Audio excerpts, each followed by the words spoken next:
Hello and welcome back. Today I'm going to have a conversation with my good friend Mark Bernacchi. Thanks for having me. Some of you will know that Mark has been on the podcast before, episode 54, where we deep dived into your story and what you do. But today I want to explore a sort of much bigger and alternative perspective over my solo swim to Rottnest, which I did earlier this year, because you played a very key part in that. Small part. Yeah, I was saying. And I just want to explore that because I think there's something there, particularly for other people who are considering swimming to Rottnest, whether they've done it before, like I had, or doing it for the first time, or they're interested in any sort of large endurance, single pattern, repetitive based exercise. Or any really physical exercise as well. True. But first off, Mark, we're sitting here at Modus. The first thing people realise when they walk through the door is a big space. It's not like a gym where there's full of equipment. There's a big space here. There's bars. There's weights on the side here, on the wall there. Every day is spine day. Do you want to just tell us a little bit about Modus and what we actually do here? Well, we try to educate people about their bodies and use this concept of movement, which can be hard to explain, to do so. There's some thoughts from researchers out there that the main reason our brain is so large is because we are the best at developing complex and novel movement patterns. Our youth period, where we are dependent on a parent, is so long because we don't just come out ready to take care of ourselves, because we have this ability to adapt to whatever happens. Yep. And yet most people treat their body and their lives just as this thing you have to deal with, so that as a quality of life thing, rather than something to explore and to allow you to do so much more than you otherwise would. So we like to use this space, our open space, as you acknowledge, that's very modular, so we can adjust it. And we dive into a bunch of different topics, movement subjects, projects, where we can look at how do you work? How do our bodies work? And at the same time take care of strength and mobility and injuries and all the things that make us feel good and allow us to do all of these projects. Yeah, and the projects sort of typically last 4 to 6 weeks, don't they? Yeah, sometimes we go a bit longer. Yeah. We've had some longer ones, but I think the most interesting thing about the projects is you start them as a complete novice and beginner, and particularly as an adult, you start off and you can have these real, what I call move-tard moments, where you're melting down because you can't quite make your hand or your leg do the thing that you watch everybody else do. But you layer it, and then just as you get to this point of proficiency, then it's time usually to move on. And we do come back to those projects, but that will probably be in another 12, 18 months' time. Yes, and there's two things there I think that are important. One is this discomfort with being unable to do the task or learning it for the first time. Adults are really uncomfortable with this, and I often find people will be turned away from something just because they want to be good right away, and if they're not good, their ego can't handle it. Yeah. But one thing that was told to me early on, and makes a lot of sense, is if you're trying to get more coordinated, you must go through the process of feeling uncoordinated. If you're trying to get stronger, you must go through the process of feeling weak when the weight's way too heavy for you, or whatever it is. And same with mobility or stretching. If you're trying to get more mobile, you're going to feel immobile as you do your stretches or whatever else you're doing. Yeah. So you have to be comfortable not knowing the thing if you want to get good at the thing. Obvious when we say it, yet a lot of people have a problem with that. And I think it's important, like you said, the projects come back around, right?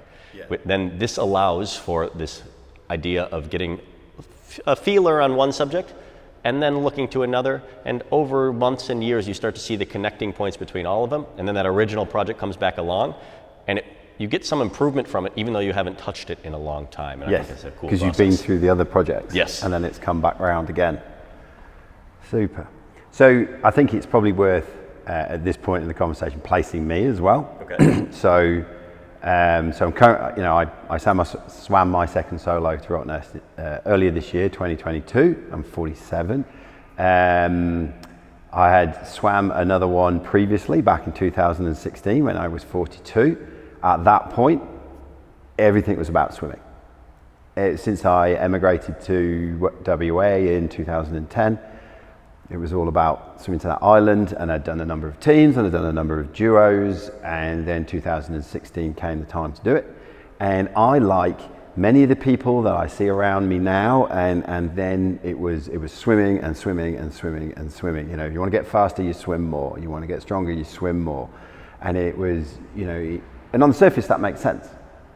Yes, I was going and doing some stretching. Yes, I was going to the gym and doing what I thought was useful, but it was all swimming and swimming and swimming. And so what happened was, after I achieved swimming to the island in 2016 and, you know, got the fleece and the number plate and all the great stuff, afterwards I started to feel almost like this disintegration within my own body. I felt quite trapped in it. I did another duo with my fiance the next year, 2017, and I was in so much pain after that. I think mentally and emotionally I started to collapse in as well. And so, yeah, it was, I think if I'm brutally honest, whilst the achievement was awesome, the whole experience, particularly by the time I got to the end of 2019, was net negative for me. I felt like an old man, and I felt pretty battered, and I felt like I'd done this great stuff, but it had taken such a toll.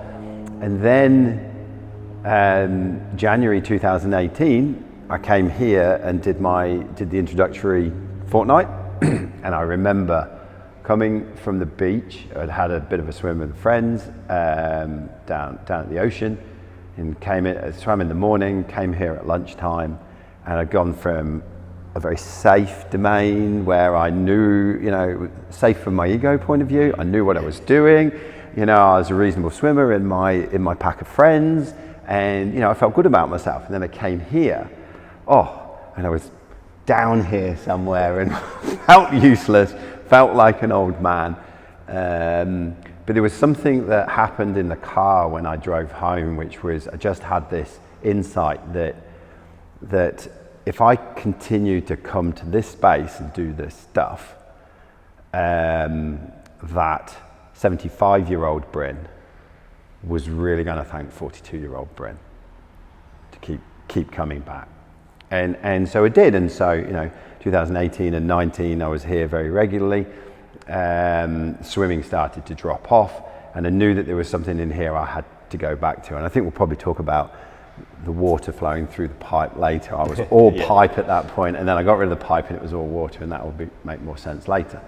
And then 2020, I had a lot of fatigue and there was COVID and stuff. But then something happened towards the end of 2020. I started to regain some strength, and I went down to the start line to see some friends go and swim to Rottnest. And I'd been there a couple of times, and I'd had no FOMO whatsoever. And then walking back to the car with Lucy said to me, she was supposed to have swam that year, but she had a shoulder problem and so didn't. And she said, I have no FOMO at all about watching friends go off on the line on their swim this morning. What about you? And I just stood there and went, oh. And there was something there. And then 3 weeks later, I went to watch the port to pub, watch everybody come across the line, and that feeling was just not going anywhere. And so it was really interesting that I caught the feeling to want to do it. There was something there. And then the next big thing I did was pretty much within 2 weeks of that port to pub, is I came to talk to you. And I think my words were pretty much, I think I may well be swimming to Rottnest next year. I should be 47. I would need to make a decision full on proper around about September, October time, because that's when you put your money in to enter. Although I think, in all fairness, the fact I was having that conversation meant I'd already decided. But I recognised all the things that I'd learned, the variety and the different movement patterns, and there was and you know, just increasing the integrity of my body, that I knew that it was important to speak to you. And my challenge was, what do we need to do so that I come out of this net positive, not net negative? So I guess my first question for you is, what was your thought process when I turned up and asked you that? Honestly, my thought process was, cool. Yeah. Here's a project we can do.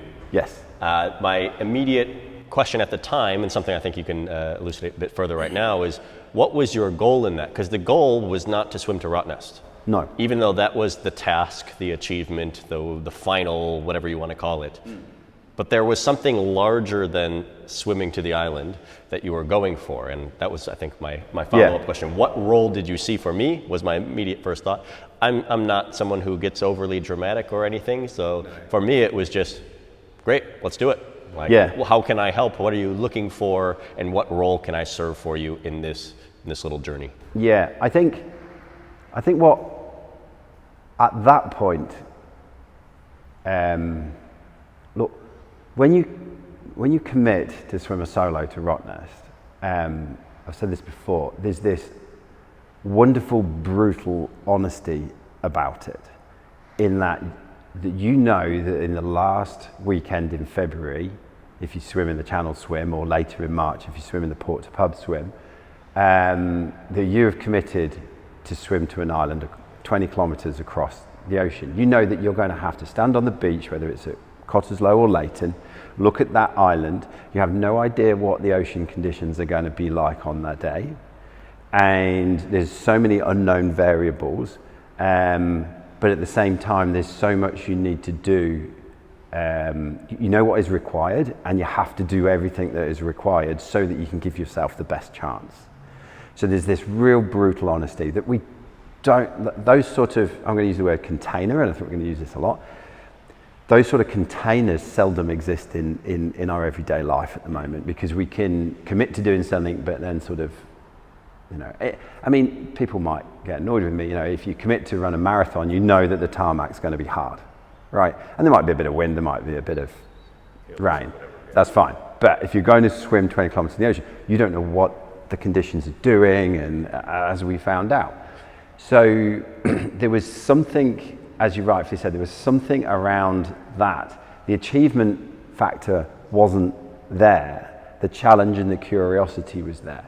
And I think for me, it was committing to creating this container where I knew that I had to do all things required, and then combining that with, when you come in here and you do class, you end up being put in positions where you have to do all things required.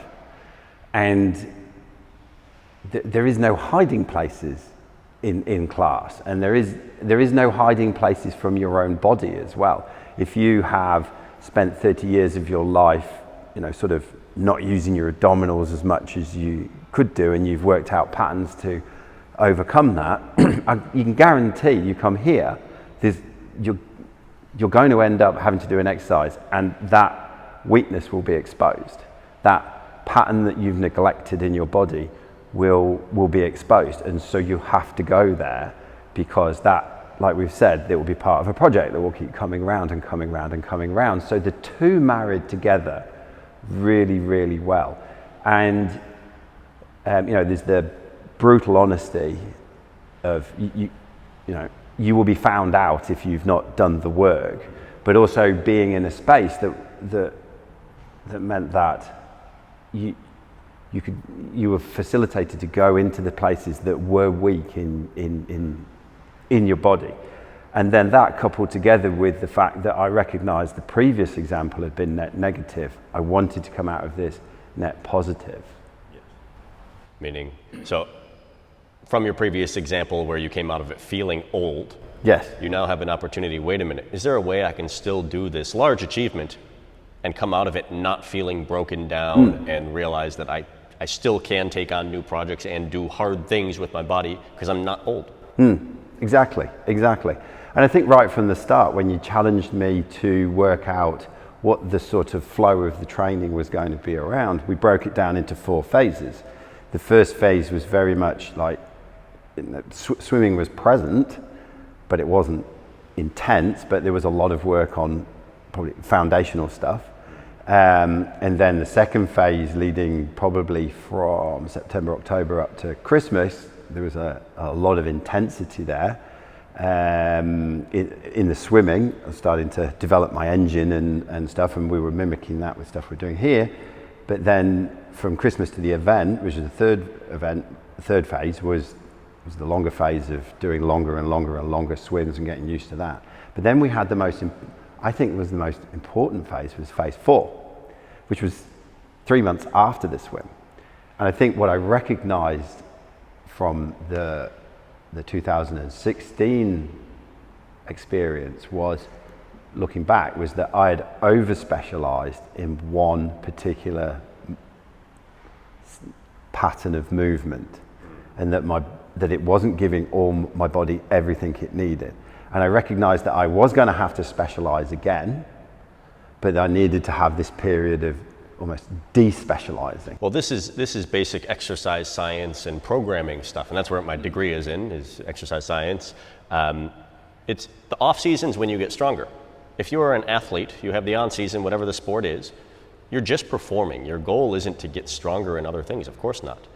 But then off season comes around, and that's the time to push yourself and push intensity, blah, blah, blah, and all of those types of things. So we just kind of followed a similar pattern, but I like to look at it from a slightly larger perspective, in that you were not looking just to swim to Rottnest and be the fastest possible swimmer you ever could. And I think this is where a lot of people get a bit mixed up. We look to the professionals and then try to do a lesser version for some people. Some people try to push themselves as much of a professional, which is ridiculous. And we just repeat the same thing for ourselves. But most people don't like to acknowledge that I am trying to do this big task, in your case swimming, and yet this does not pay my bills. This is not all that I am, and I have to be honest with that. So if you are trying to break records and this is truly the thing you love and it's the only thing you want to keep going, you have to understand that a cost comes with that. Yes. And that cost is going to take away from your body and other things because you're just repeating one pattern over and over and over again.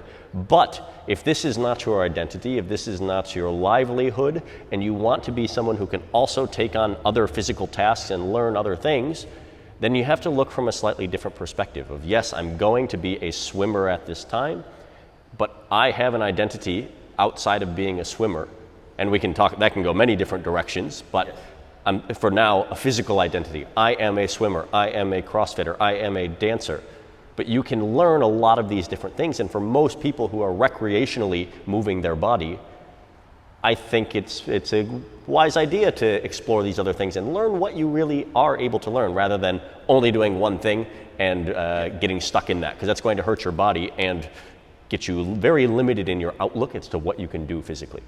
And I think that was probably how I approached this second solo, in that here's the things that make me want to mean that I have to do stuff, but at the same time I was including so many other things, components of where else can this go.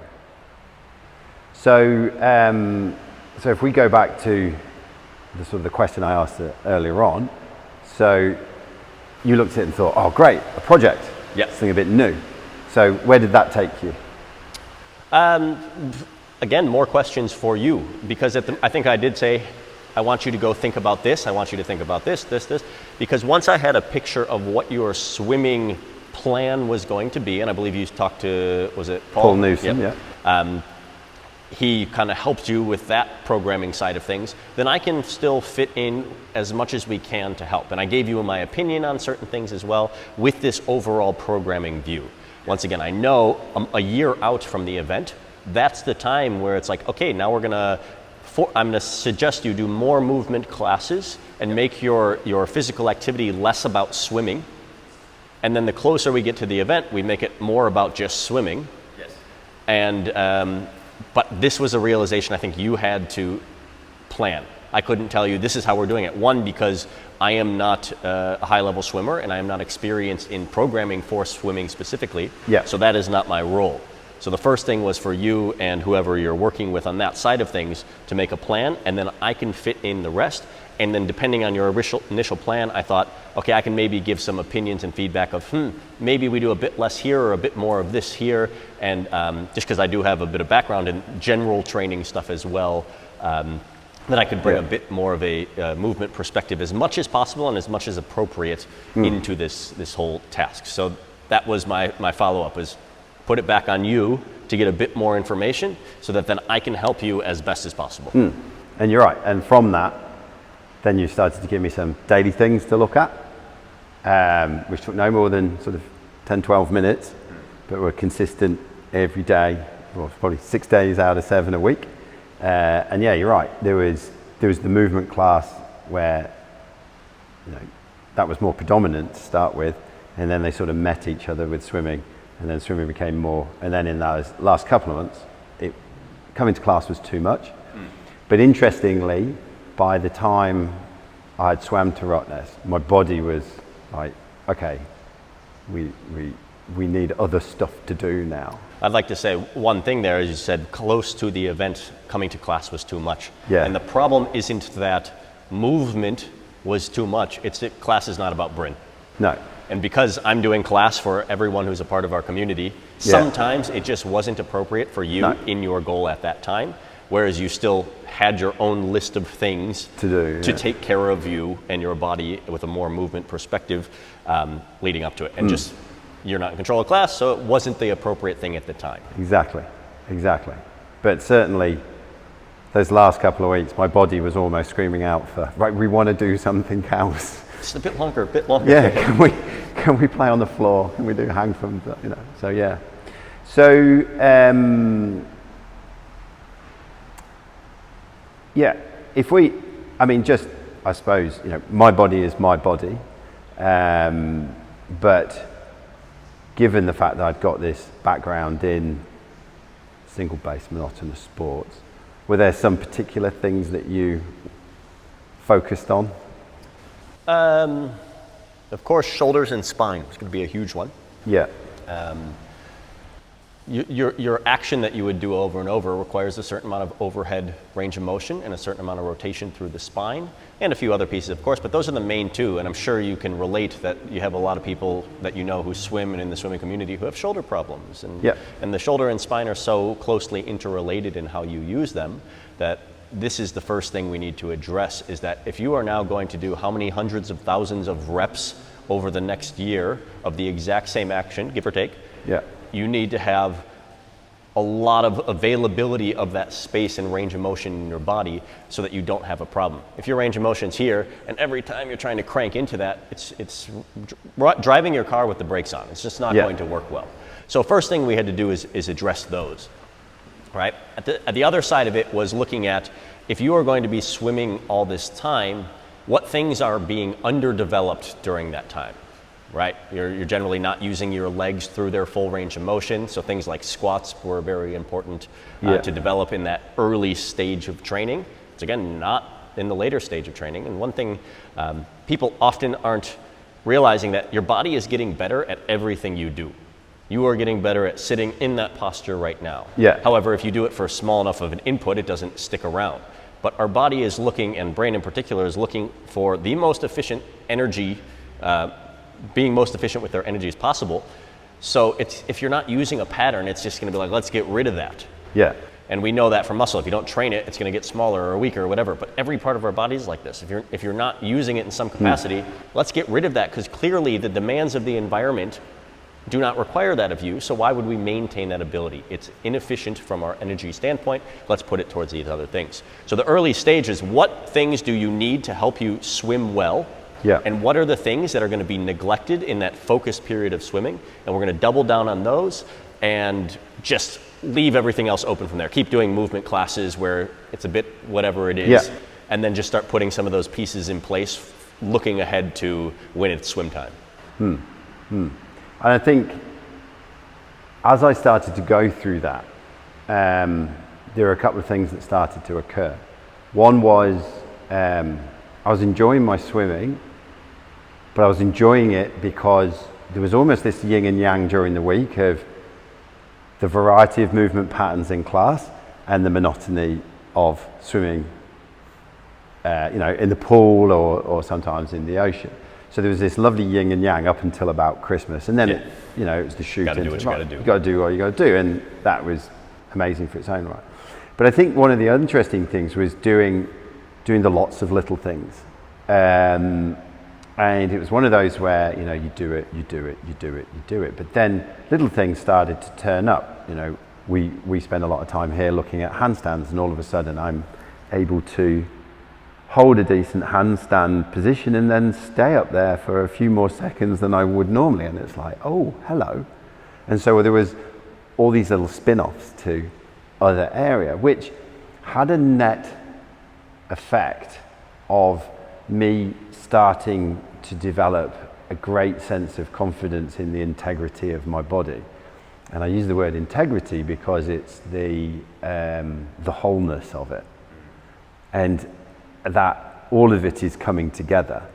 And yeah, I felt like I was dealing with all the small bits as well as all the large bits, and that they were all starting to come together, so that if I started to notice there was a little pinch in my shoulder, I could speak to Paul and say, what's that? And he'd say, oh, you're doing this. And I wasn't so stuck in a pattern that I couldn't even at that point just go, okay, well, I'll just move the hand there a bit, or just do a bit more of this rather than that.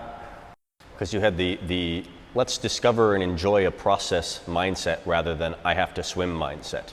Yes. The swimming wasn't the thing. It was, ooh, what else can we, oh, that's cool, that's cool. Yeah. So it just changed your orientation rather than, damn, I hurt my shoulder again, this is going to affect blah, blah, blah, blah, blah. It's yeah. like, no, ooh, there's something here to unpack. And it creates an excited lens to look at it rather than a lens, which I think a lot of people go through. And I regularly tell people this. It's like you're doing something, your shoulder doesn't have any problems, but then you're doing something and you find a bit of pain in your shoulder. Or maybe you're someone, my shoulder's, it's most of the time fine, but I don't really know, it's not always perfect. You find an action that's really weak, and a lot of people get upset. I think this is a great time because like, hey, you found something you can work on that's going to help you.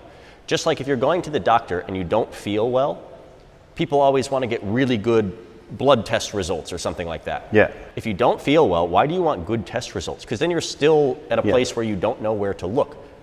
I would want to get bad test results because then the doctor can tell me, hey, this is something we need to address. And if I'm not feeling good, then hey, great, I've got at least a first step, something I can latch onto that's going to help me go in the right direction. Yes. Whereas we think of it as a separate thing, like, oh, I want to have good results, but you feel like crap. Yeah, but if my results are good, then that means something's right. But it's not going to help you address this thing. Yes. Right? So it changes the lens a little bit of being excited about the bad stuff. And that is part of what I was talking about, of recognizing what is required and then doing what is required. Yep. And then being curious about that. I think also that increasing confidence in, and it was really interesting. It wasn't confidence in, oh wow, look how far I could swim. It became more of, look at how, for me, it was look at how my body can meet the challenge day in, day out of whatever I'm doing, which actually stood me in very, very good stead for this year. You know, I had a number of hiccups in training, particularly around longer ocean swims, that meant that when I was supposed to go and do like a 12, 13, 14 kilometer swim in the ocean on I think once was supposed to be a Saturday when it was quite a calm day, and it got bumped to the Sunday, it was a nightmare.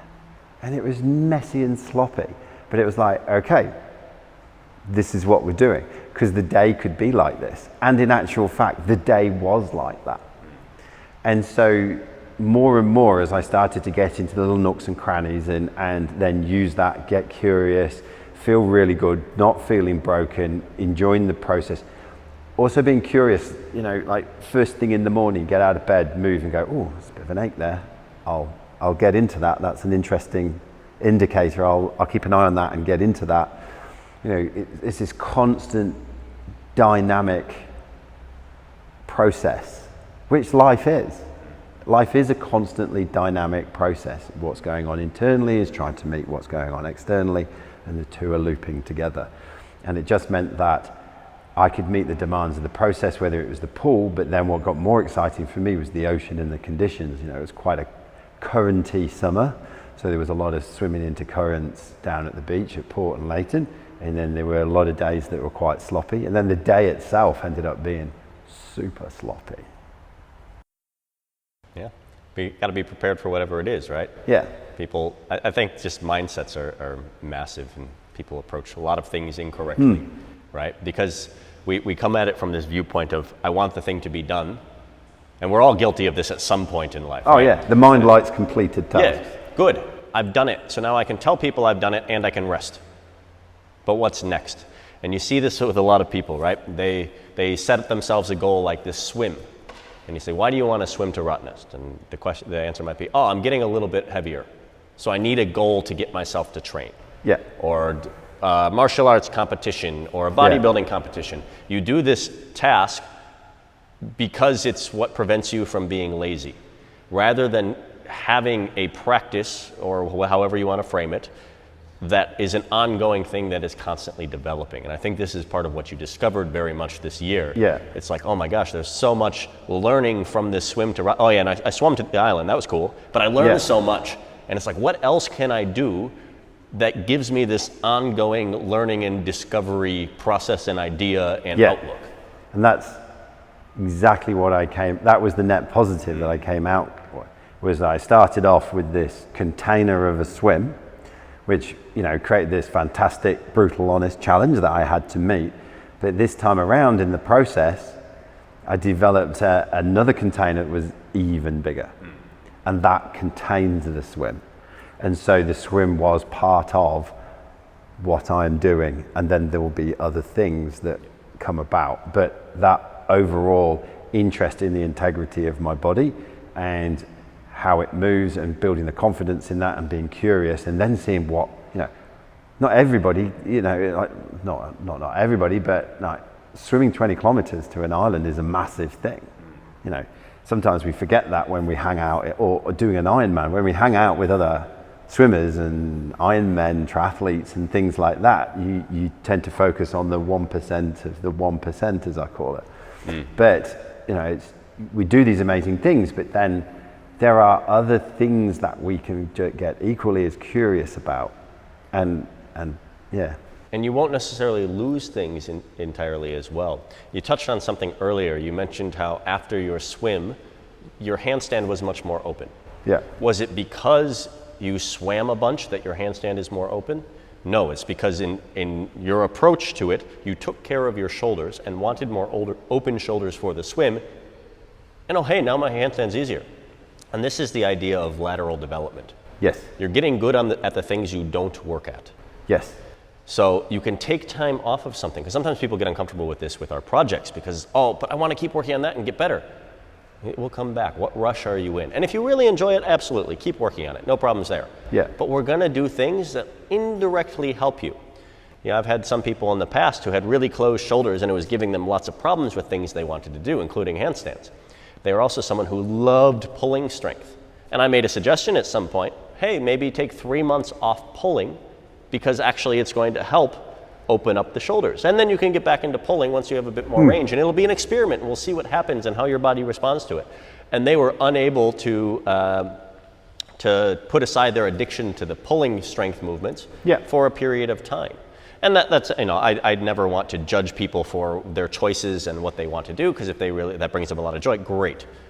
But it's an outlook that I don't personally understand. So that's why I just like to present these other ideas to people, is you can take time off of your thing. Once again, especially if you're not a professional. Yeah. These other things are going to help you. And if you look at the professionals, what do they often do in the off season? You get the MMA guys and there's videos of them playing basketball just because it's something different and it breaks them out of their patterns. Also, it's a bit of fun. It's something to change up. You see plenty of stories that don't make sense. I think I should know the name. There was some Australian who was a high-level swimmer and then went to be a singer or an actor, and then only recently has come back to swimming and is doing very well. I should know the name. Apparently they're famous. I don't keep up with these things too much. Someone was telling me about this the other day. And their observation, there's a documentary maybe about them, their observation is, I'm doing very well because I'm not broken. Whereas these kids who have been swimming since age 6, 7, 8, 9, 10 and never stopped, they're all broken. And if you think a kid's broken, what do you think your older body is going to do? Yes. And I'm a big believer, it's a line from Ido, who of course we've studied with for many years. Aging is something you have to acknowledge. We can't get around aging, but your age should be disregarded. The number means nothing. Yes. We all know 50-year-olds who move like they're 80 and 50-year-olds who move like they're 25. And we know 25-year-olds who move like, and so on and so forth. So understanding it's okay, I can take time away from my addictions, and it's probably going to be good for me, to go learn something new, and it's probably going to actually help you in that thing you love to do as well, right? Which is the process, really, in a nutshell, that was the process you went through. It was. You had to throw away swimming for a while to discover more, take care of your body so that you could love swimming again, so that Yes. it's not putting you in pain. Yeah. And the nice thing now is that, you know, even within a couple of weeks, I was still swimming, but instead of 28, 30 kilometers a week, it was back down to 10 or 12, which I've pretty much kept up. And I love every session that I go to. I'm now, you know, I'm back at class three or four times a week. I'm doing other bits and bobs as well. And now I just have this nice rounded practice at the moment, but I'm fully cognizant that at any given point, I might catch the feeling to do something else. And until that catch of feeling occurs, there are things to look at for me. There's the hips and things like that for me to really get into. And that might lead So this is something I find people often run into, and this goes back to what I mentioned before about the people who need that competition or that task or that race as something to look forward to, or to, for some people, just prevent them from being lazy because they know if they don't show up to training, then they're not going to perform well in the day, and so on and so forth. So what's keeping you in this place of, hey, I still want to keep showing up to class and my swims and taking care of my body in a day-to-day? And one part of it is simply the habit, of course. But there's a very positive outlook to it, and it's not becoming a chore. And why do you think this is? So I took quite detailed sort of reflective notes through the journey this time around, which haven't stopped. One of the things I noted in the previous swim, and whenever I've undertaken some sort of endurance challenge or something, like I've run marathons back in England and stuff like that, and I notice it as well in friends around when they commit to doing things. All of a sudden they take things like their nutrition, their food, their stretching, their general well-being. They take it very seriously within that container because they know they have to get to that place. What I started to think was, why do I need this thing, external thing, to be the priority that drives me to have to do these things like go to sleep well, you know, go to sleep at the time I need to, and stretch and eat well and so on, because you're demonstrating to yourself that in that limited space, in that limited container, that it reaps benefits and you feel really good. And why should that not be how you are all the time? And so what I was very keen to do, what I focused on was the fact that I'd built a sense of momentum in a practice, and that the practice then became bigger than the achievement of swimming to the island, and then the practice has just continued with those priorities. And I guess part of it is taking me, my physicality and my life seriously, and prioritizing that. And once I've done that, then it becomes easy for me to go, no, I'm going to go to class 3 times a week. I'm going to make sure I get good sleep. I'm going to make sure I go to swimming. I'm still going to do those stretches before I go to swimming. I still do that. I still get up and do the same 22 minute stretch routine before swims now I did during the solo. Why? Because then when I get to go, whether it's down at Claremont, Fremantle, or down in the ocean, I know that when I turn up, I'm just going to have the best swim, and it's not going to be an untidy first kilometre. I mean, I take a while to warm up, but it's not going to be that really, oh fucking hell, that I would get if I didn't do this. And that's because I'm just prioritizing and taking this stuff seriously now. Suggestion or consideration for you now. You're doing the exact same routine every time. Yeah. Why has that routine not changed? Your body certainly has in the time. Now, there's a few caveats to this, of course. Yeah. One is, in a way, you are doing the priming thing, the triggers. Yes. If you know about that. It's been written about many times in different books, and you're setting yourself up for a mental space, and that's a thing on its own right. Yes. One of the things they talk about is shortening that process. Yes. So can you shorten that process so there's a single exercise or drill or warm up or whatever it is that gets you ready for the swim. So you don't need that 20-minute routine, which will then allow you to change what you're doing for that 20-minute routine. And it's only the last thing that never changes, because that primes you for your swim. But that might be something to explore, because if you're just doing the same thing over and over again, wasn't that one of your issues with swimming? Yes. That it's the same pattern over and over again, and now you're repeating that with your warm-up. There we go, I'll take that out of this. I think one of the other parts of it as well is, and you talk about this a lot, and what I'm about to say is the most obvious, but it's the most overlooked, yet it is the most powerful thing, which is we are always in our body. Yeah. And I think that was the massive penny drop. That because previously in 2016 it would be, right, swim time now, because I'm doing the solo, and yes, I might do a little bit of stretches later in the day, but then I would be switched off and I'd be on other things. Because I'd be swimming and then possibly later in the day doing a few little bits and bobs in the daily routine, and then in the evening I'd be coming to class or this or that, and then I think I just was present more in my body all day, and probably while I was sleeping as well. And you've talked about this before, that we're always in our body, whether we go, right, I've gone to the gym, I've done my thing for my body, now I'm off to work, and now I'm not in my body and I'm somewhere else. Yeah, whether TV, work, yes, other people, yeah, anything. But it doesn't matter where you think you might go, you are always here. Yes. It's the compartmentalization problem, right? Yeah. It's like, now I go to work, now I'm with my family, now I'm doing my physical exercise or whatever it is, and now I'm doing the stuff I don't want to do but I have to do, and then it's all should be blended together as much as possible, right? You're in the body the whole time. So if you only take care of it for 30 minutes a day or 1 hour a few times a week, it's like, what about all that other time? You know, that idea of your body's getting good at what you want it to get good at.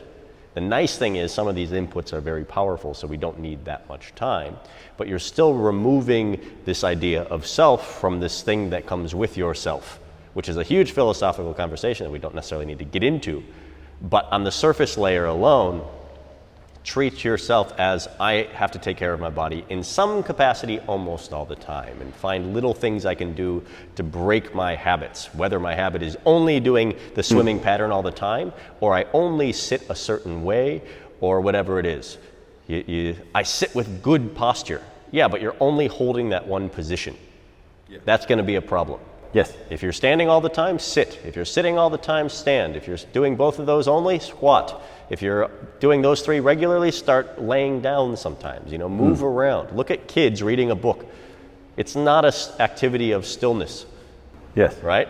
Unless they're copying you and then they slouch into the couch and do it. If they're just doing it of their own accord, then they're on the floor, kicking their legs, moving around. They just naturally, you know, they have this energy. Yeah. So I think this has been a very valuable conversation, particularly, I mean, I would hope that someone who is considering doing something of the ilk of swim to Rottnest, or you know, an Ironman triathlon or something like that, this would give them a slightly bigger, more expansive and inclusive perspective to look upon. A questioning perspective, right? Question what you're doing, yes. Indeed. Is there, as we close this conversation up, is there anything you would like to add into it? I suppose what I just said. Question what you're doing. Ask yourself why you're doing it. And try to look for any pattern or habit you have, physically or otherwise, that you might break. Because then only once you've challenged that habit or thought or belief or whatever it is, only then can you actually double down on it if you truly believe it. You know, we had our nutrition talk recently. I gave this talk, or it was a discussion on nutrition from a standpoint of, I don't know what I'm talking about, but I want you to challenge your dogmas. You're a vegetarian? Why? Double down, educate even further, don't assume. And this is the same with your training. Yeah. Why am I doing this training? Is it the best thing that's serving the needs that I'm looking for? Yeah.